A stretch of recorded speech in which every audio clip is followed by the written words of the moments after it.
Episode के start में वहीं से दिखाया जाता है कि उस दिन के बाद से ये लोग बिल्कुल दोस्त जैसे हो जाते हैं। शाओसी जब भी ली ज़ेंग को अकेले देखती है तो वो उसके ऊपर और भी ज्यादा ध्यान देने लगती है ताकि उसको अकेला फील ना हो। यहाँ तक कि ली ज़ेंग शाओ परिवार के साथ फैमिली फोटो भी खिंचवाता है। ये लोग सब मिलकर फोटो को देख रहे होते हैं लेकिन शाओसी की नजरें तो सिर्फ ली ज़ेंग के ऊपर होती है। फिर वहीं थोड़ी देर के बाद ली ज़ेंग शाओसी के रूम में कपड़े रखने के लिए आता है।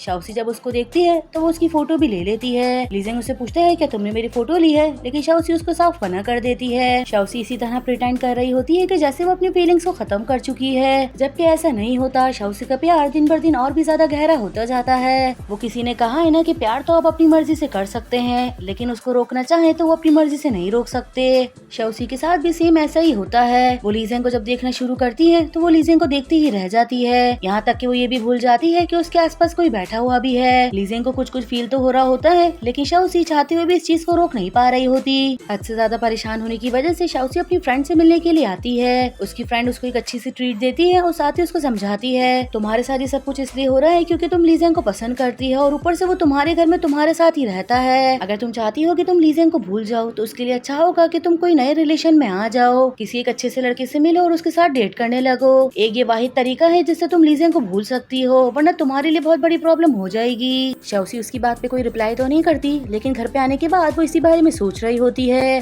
कि अचानक से ली ज़ेंग उसके सामने आ जाता है। ली ज़ेंग को जब वो देखती है तो उसको देखती ही रह जाती है। ली ज़ेंग उससे पूछता है कि तुम क्या देख रही हो। ये देखते ही फौरन अपनी आंखें बंद कर लेती है और मुंह छुपाने लगती है। फिर ली ज़ेंग को कहती है कि नहीं कुछ नहीं, एक काम करो तुम यहाँ से जाओ, मैं अपनी फ्यूचर के बारे में सोच रही थी, इस वजह से मुझे ध्यान नहीं रहा। ये कहते हुए फौरन वॉशरूम में चली जाती है, लेकिन ली ज़ेंग को अभी भी कुछ समझ में नहीं आता। फिर वहीं हमें स्कूल का सीन दिखाया जाता है। शाओसी टेरेस पे लेटी हुई इसी बारे में सोच रही होती है कि इतने में ली ज़ेंग उसके पास आता है। जब वो ली ज़ेंग को देखती है तो देख के एकदम हैरान रह जाती है और कहती है कि तुम यहाँ पे क्या कर रहे हो। वैसे तुम काफी बुरे बच्चे हो जो क्लास बंक करके ऊपर टेरेस पर आए हो। ली ज़ेंग कहता है कि क्लास तो तुमने भी बंक की है, तो इसमें कौन सी बड़ी बात है। शाओसी कहती है कि ये बहुत बड़ा डिफरेंस है क्योंकि तुम क्लास ए में हो और क्लास बी के बच्चे तो हर वक्त की क्लास स्किप करते रहते हैं, तो इसलिए कोई बड़ी प्रॉब्लम नहीं है। ली ज़ेंग कहता है कि मैं यहाँ पे रिलैक्स करने के लिए आया हूँ। शाओसी उससे पूछती है कि तुम्हारा मूड क्यों खराब है, जिसपे ली ज़ेंग उससे पूछता है कि पहले तुम ये बताओ कि तुम इतनी ज्यादा अपसेट क्यों हो, लेकिन शाओसी उसको कोई रिप्लाई नहीं करती। ये देख के ली ज़ेंग खड़ा हो जाता है। वो कहता है कि मेरे साथ चलो। शाओसी उससे पूछती है कि कहाँ पर। ली ज़ेंग कहता है कि वैसे भी हमने क्लास बंक की है तो स्कूल में रुकने का कोई फायदा नहीं। ये कहते हुए ली ज़ेंग अपना हाथ आगे करता है तो शाओसी उसका हाथ पकड़ लेती है। फिर वहीं हमें दिखाया जाता है कि ली ज़ेंग स्कूल की दीवार फलांग जाता है और शाओसी को कूदने का कह रहा होता है, लेकिन शाओसी ली ज़ेंग की हेल्प नहीं लेती और खुद से कूदने लगती है। जैसी वो कूदती है तो उसका पाँव मुड़ जाता है, लेकिन ली ज़ेंग उसको पकड़ लेता है और शाओसी के पाँव में मोच आ जाती है।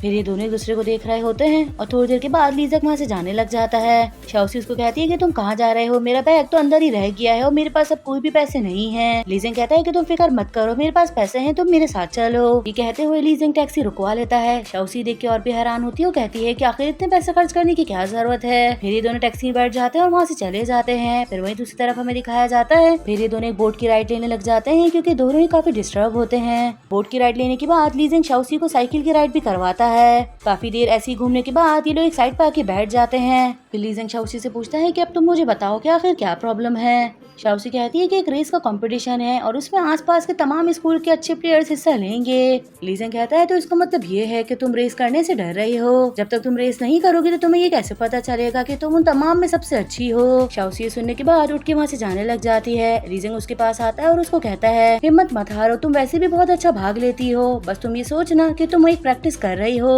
अगर तुम हार भी जाओगी तो तुम्हें इतना दुख नहीं होगा, और वैसे भी तुम हारो या जीतो मैं तो हमेशा तुम्हारे साथ हूँ। फिर वही हमें नेक्स्ट डे का दिखाया जाता है। किकी और उसकी दोस्त स्कूल की दीवार फलांगने की कोशिश कर रही होती हैं, लेकिन डिसिप्लिन मास्टर उन दोनों को पकड़ लेते हैं और कहते हैं कि आप लोग क्या कर रही हैं, आप लोग जानती हैं ना कि ये रूल्स के खिलाफ है, अब आप लोग को सजा मिलेगी। ये कहते हुए वो इन लोगों को अपने साथ ले जाते हैं। वहीं पीछे खड़ा हुआ ली ज़ेंग इन लोगों को देख रहा होता है। इन लोगों के वहाँ से जाते ही ली ज़ेंग फौरन दीवार को फलांग जाता है और फौरन भागता हुआ वहाँ से जाने लगता है। ये लोग सब इसलिए ऐसा कर रहे होते हैं क्योंकि आज शाओसी का कंपटीशन है। फिर वहीं दूसरी तरफ हमें शाओसी का दिखाया जाता है। उसका कंपटीशन भी स्टार्ट हो जाता है। वो भागी रही होती है कि थोड़ी देर के बाद ली ज़ेंग वहाँ पे पहुँच जाता है और उसको आवाज देता है और उसको कहता है कि तुम जोर से भागो, मैं तुम्हारे साथ हूँ। शाओसी जब ली जेंग की आवाज सुनती है तो वो काफी ज्यादा मोटिवेट होती है और उसकी स्पीड भी काफी तेज हो जाती है और देखते ही देखते वो रेस भी जीत जाती है। सब शाओसी को कांग्रेचुलेट कर रहे होते हैं, लेकिन शाओसी की नजर तो ली जेंग के ऊपर होती है, जो कि उसको देख के मुस्कुरा रहा होता है। फिर वहीं में शाम का सीन दिखाया जाता है। स्कूल से आने के बाद शाओसी को कीकी मिलने के लिए बुलाती है।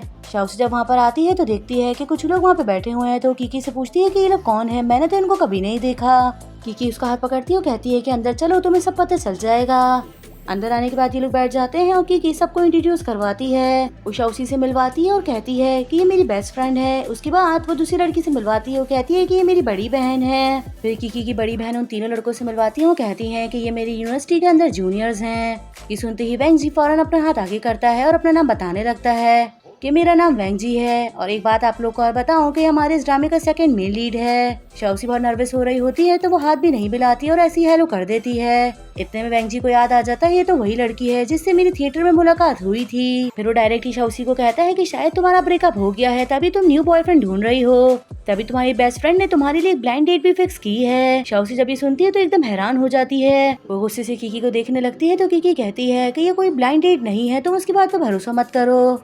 लेकिन शाओसी समझ जाती है और वो कीकी के पाँव पे मारती है और कहती है कि मैं वॉशरूम जा रही हूँ। उसको जाता देख के कीकी भी उसके पीछे जाती है। इन तीनों के वहाँ से जाने के बाद वेंगली के दोनों दोस्त उसको बताने लग जाते हैं कि शाओसी इस स्कूल में पढ़ती है और ये अपने स्कूल की बॉस है। वो शाओसी की सारी बुरी बातें वेंगली को बताने लग जाते हैं, लेकिन वेंगली तो उनकी बातें सुन के डर भी रहा होता है। लेकिन फिर वो कहता है कि अब तो इससे दोस्ती करने में और भी ज्यादा मजा आएगा। दूसरी तरफ शाओसी को वो दोनों मैंने समझाने लग जाती है कि अगर तुम इसी तरह करती रहोगी तो लाइफ में कभी भी आगे नहीं बढ़ पाओगी।